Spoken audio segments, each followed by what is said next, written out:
Barang yang paling berharga di dunia ini ialah emas jin berlian yang semua orang pasti ingin memilikinya, baik untuk perhiasan maupun untuk ditabung. Seperti kisahnya 400 kg emas hutang Soekarno dengan masyarakat Aceh yang sampai sekarang ini belum dikembalikan. Tidak banyak yang tahu tentang sejarah ini, apalagi masyarakat yang bukan dari Aceh.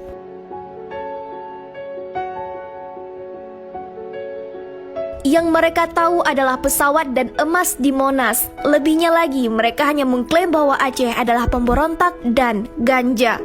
Tidak mereka sadari pada lahirnya negara Indonesia dengan adanya Aceh.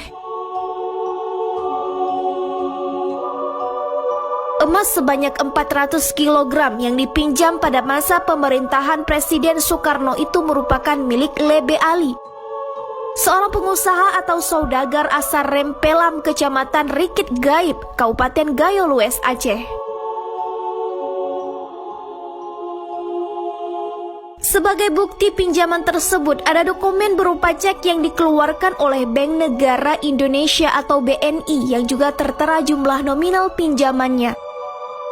Pinjaman tersebut berupa cek senilai 400 kg emas sesuai dengan bukti cek yang dikeluarkan Bank Negara Indonesia atau BNI tertanggal 30 Juni 1941. Sebagaimana dikutip oleh tim Mu'alim TV dari surat yang kami peroleh dari ahli warisnya.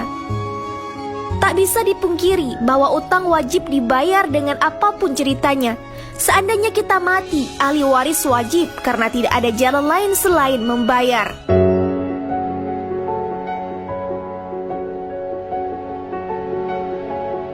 Namun, kalau negara Indonesia pun ingin membayar 400 kg emas itu kepada ahli warisnya, dikali berapa yang karena masa itu jelas harga emas paling 00 rupiah.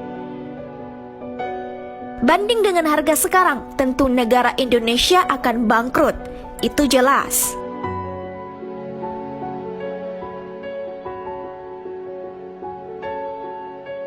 Karenanya, surat hutang antara pemerintah Indonesia dengan masyarakat Aceh bukan saja emas 400 kg saja yang belum dibayar, walaupun negara sudah hampir 80 tahun, ditambah lagi dengan hutang uang yang disurat Aceh. Seperti viralnya Nyak Sandang surat utang piutang itu yang diteken langsung oleh Presiden pertama RI yaitu Soekarno. Sedangkan Soekarno sudah lama meninggal. Bayangkan gimana nasibnya di dalam kubur sana? Yang pasti surat tersebut masih banyak disimpan di kalangan masyarakat Aceh. Ditambah lagi dengan utang negeri yang menumpuk hingga Indonesia menjadi ranking 6 di dunia. Bank Indonesia atau BI mencatat utang luar negeri atau ULN Indonesia pada Agustus 2020 ini meningkat.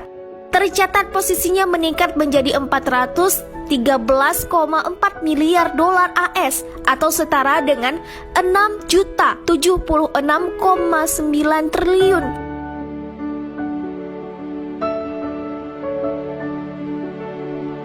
Bank Indonesia atau BI mencatat utang luar negeri atau ULN Indonesia pada Agustus 2020 ini meningkat.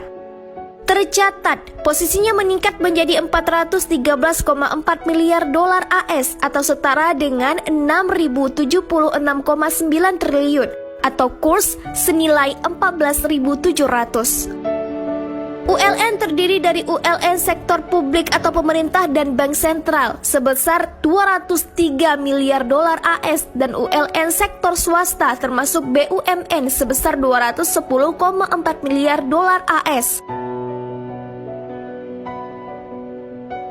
Direktur Eksekutif Kepala Departemen Komunikasi BI, Oni Wijanarko mengatakan pertumbuhan ULN Indonesia pada Agustus 2020 mencapai 5,7% atau YoY.